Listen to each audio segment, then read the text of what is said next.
When I was a kid, for some odd reason, I had this obsession with writing letters to people.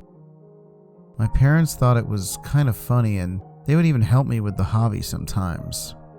With their assistance, I was able to write a letter to the Queen of England, to a famous wrestler I was really into, and last but not least, my favorite character at Disney World, Goofy. I still remember to this day being so excited when I found a postal address online for an area in Disney World where I could actually write a letter to him. In the envelope, I included a photo of my family saying that one day we would try to make it down to Florida to visit him, even though I really didn't expect to get a response. At that age, I figured he was so famous he wouldn't even take the time to write me back.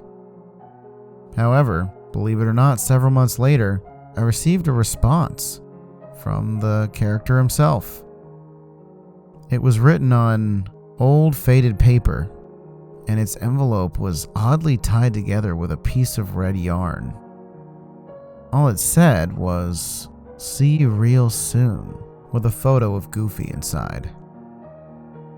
It took years, but eventually we did finally plan a trip to go down and see him. It was a 6-hour drive from Atlanta and was brutally boring nearly the entire time.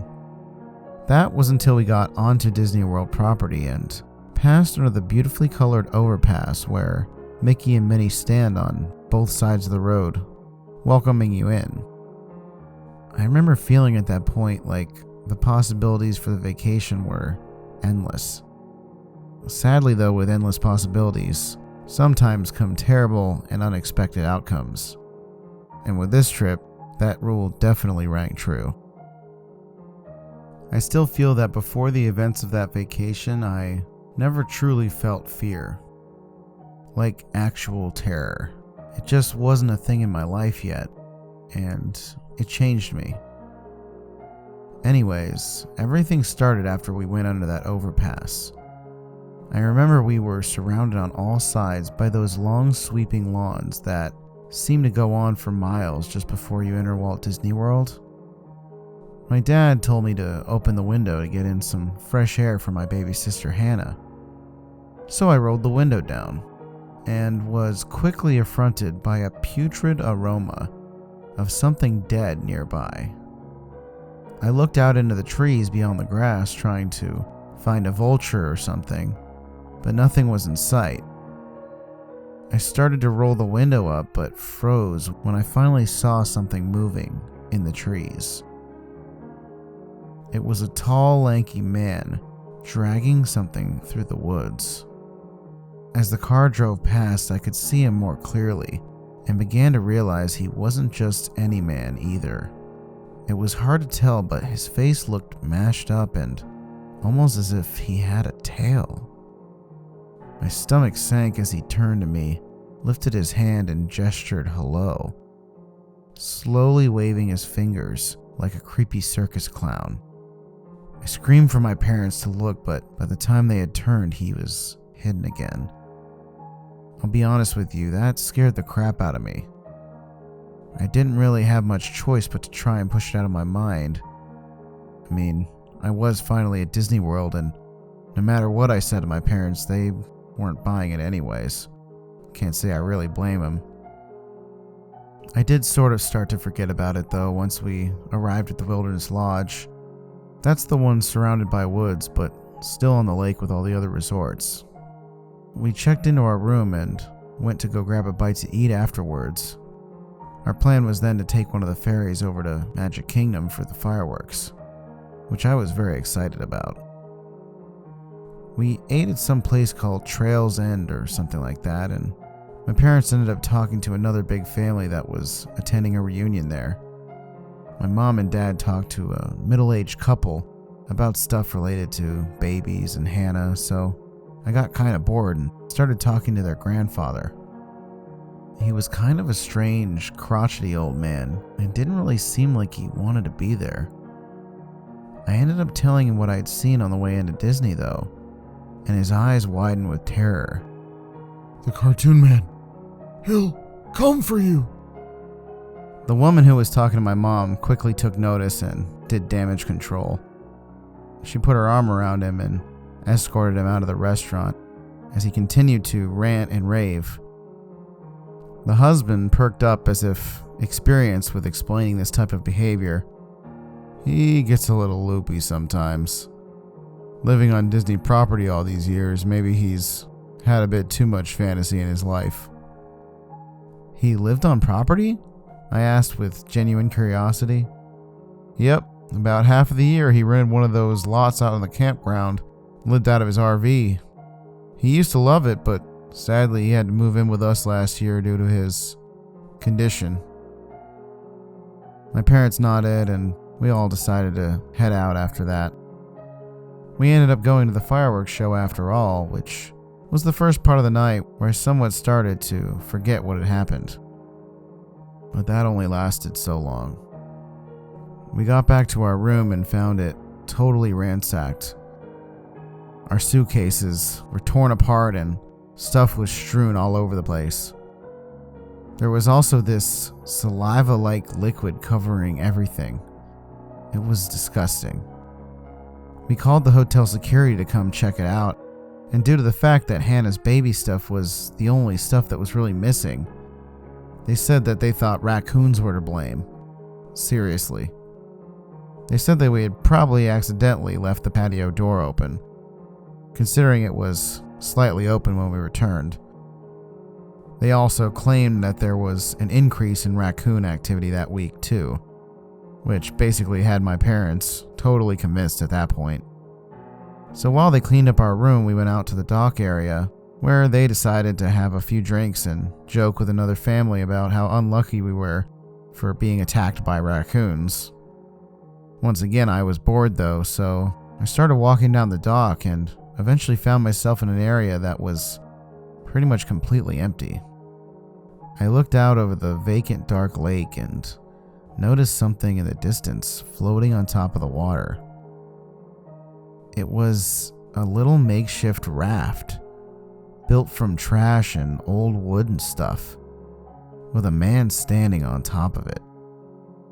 He was rowing with this giant branch towards our resort, and as he approached, I could tell it was the same guy from the woods earlier, the cartoon man. I quickly ran to get my parents and brought them over to the spot where I had seen him, but it was too late. He had most likely hidden behind one of the little islands out there because the raft wasn't visible anymore. At that point, my parents were really starting to wonder about me and brought us back to the room so we could get some rest. Hours later, I found myself tossing and turning, desperately trying to sleep. A thunderstorm softly rumbling outside the room.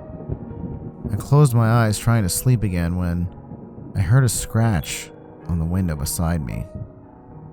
I looked over and, to my horror, hands covered in this animal fur with claws sewn onto its fingertips slowly scratched down the glass. I screamed for my parents and they ran into my room. They must have spent 5 minutes consoling me there as I screamed and panicked. But that was when we heard a window shatter from the other room. With no hesitation, we all ran back to their room and saw that Hannah was missing from her crib. My mom started screaming and immediately ran for her phone to call the police. I took off behind Dad, who jumped out the window and ran into the woods after the man. He was way ahead of me and definitely seemed to be gaining on the man, as I realized we were running through these dilapidated, abandoned structures. I looked at a sign and saw it said River Country. At that moment, I heard a scream from my dad up ahead. Once I caught up to him, I found him sitting outside an entrance to a fake rock cavern. He was covering his neck and I could see that he was bleeding. A lot. I know he normally wouldn't have told me to do this, but he didn't just tell me, he begged for me to go in there and get her. He said I needed to be a man and step up. As a 13-year-old boy who often tried to impress his father, this was enough motivation for anyone to buck up and move on. Picking up a large rock I found sitting nearby, I stepped into the pitch black cave. I started seeing empty suitcases with items strewn about everywhere, as if the man had been stealing luggage from the nearby resorts for years. Then I got to a cavern filled with flat-screen TVs, many of them plugged in and blasting old Disney cartoons. Unbelievably, over this racket, I heard Hannah crying from down the hall, so I went in her direction. In the next cavern was a large old work desk with a rocking chair and stacks of these envelopes on top of it. On closer examination, I discovered they were letters that had been sent from all around the country. However, one stuck out in particular. It was very old and was stuck in the wall with a knife. It had the return address 2473 Wood Acres, Atlanta, Georgia. My street address. It was the letter I had sent Goofy all those years before. I continued searching for the man for at least a half hour, but with all the winding caverns in that place and all the exits, there really was no telling where the man had gone. Then I started hearing the maniacal laughter coming from every which way. I was suddenly hit in the side of the head with a rock. Dazed and bleeding, I turned around and saw the man with this bizarre giant slingshot. I then lost consciousness. The police arrived and came down and got me out of the cave.